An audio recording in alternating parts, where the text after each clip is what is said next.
Today we're diving straight into the best Optifine settings for Minecraft, but before we do, there's a couple of things I want to point out. The first one being this isn't going to give you the best performance overall. If you have a low-end PC that struggles to run Minecraft, this isn't the video that's going to give you the best performance. This video's purpose is to give you a good baseline for a smooth, playable experience. That means our goal here is to give you a smooth FPS and a great playing experience throughout. So let's go ahead and dive in, but before we do, we need to open the Minecraft launcher and then head over to the Installations tab. Once that is open, find the three dots next to the Optifine installation and click Edit. Now we're going to hit this button down here that says More Options. Now I know it says be careful because you could change things, but that's okay. We're trying to change things. Most people at this point should see the JVM arguments of XM2G. Now, if you don't see that, you can always hit the reset button right here, and that will bring it back to the default value. But what we want to change right here is the 2 to a 4. Most modern machines have more than enough RAM to dedicate 4 gigs to Minecraft. However, if you do start having some issues with crashing, maybe lower this back down to 2. Let's hit save, and now we can open up Minecraft. Once we're in here, let's head over to options, and from this point, we are going to start right off in the video settings. Before we jump into the settings though, I want to take a moment to talk about SimpleGameHosting. SimpleGameHosting is a Minecraft server hosting company that we started with the goal to make Minecraft server hosting simple and enjoyable. We have a user-friendly panel, one-click mod pack installations, and top-notch customer support. This allows you to focus on what you enjoy the most, which is playing Minecraft with your friends. You can check out SimpleGameHosting in the description below or by going to the altguides.com/sgh. When you get there, scroll down to the RAM calculator and you'll be able to set the type of server that you want to set up. From there, you can select how many players you expect to have, as well as if you expect to run any mod packs or not. On the right side of that, it will recommend the server that'll give you the best performance for your playstyle. Hit configure and you can begin setting up your own 24/7 DDoS Protected Minecraft server. With that said though, let's jump back into the video and start talking about the best Optifine settings for macOS. The first thing we're going to do is change the graphics to fast, and we're also going to change the render distance down to 12 chunks. For simulation distance, we're going to drag this all the way down to 5, and then for entity shadows, we're going to turn these off. Also make sure that dynamic lights are set to off. Now below dynamic lights we have our shaders. If your computer can run shaders, that's great. However, if you are having low FPS, the first thing you would want to do is turn off shaders. We'll go ahead and turn these off and then we can hit done. From this point, let's move over to the quality tab.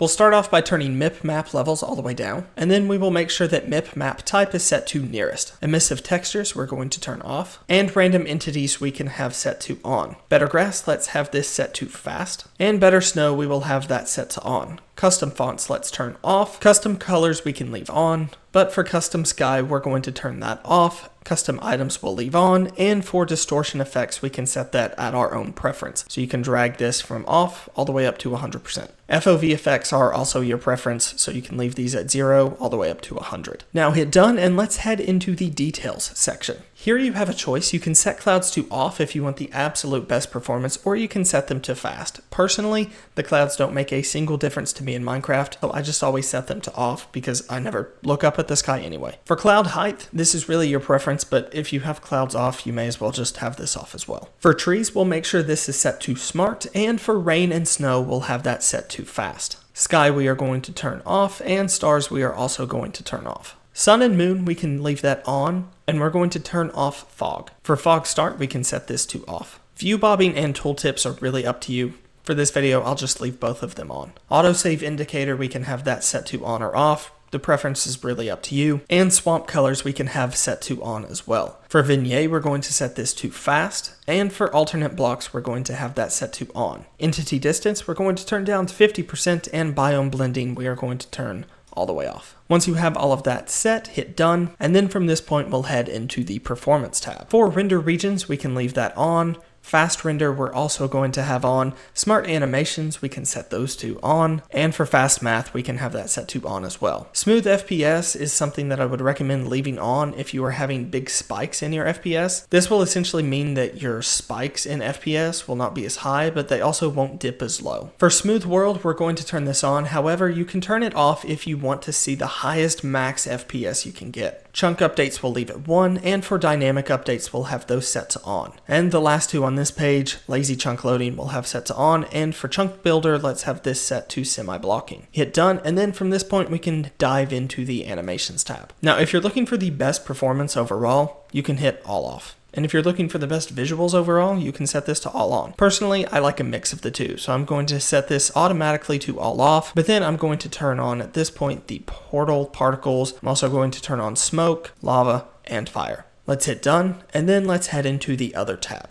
Now for this video, I'm going to leave show FPS on, but this is completely your preference. You can have this turned off. For weather, I'm going to have this set to off. You can turn weather on and it shouldn't make too big of a difference, but I do notice a slight difference when it is raining versus when it's not raining, so I always leave weather to off. For time, we can leave that on default, and for autosave, we can set this to 6 minutes. As you can see here, by default, Minecraft saves every 45 seconds, which is a little bit insane. Keep in mind, though, that the higher you set this number to, the longer the game is going to go between saving. That means if your computer is prone to crashing, or if Minecraft commonly crashes on your computer, you may want to have this set to a lower number, that way you don't lose too much of your work. Everything else on this page is completely your preference, but at this point, we can hit done again, and hit done one more time.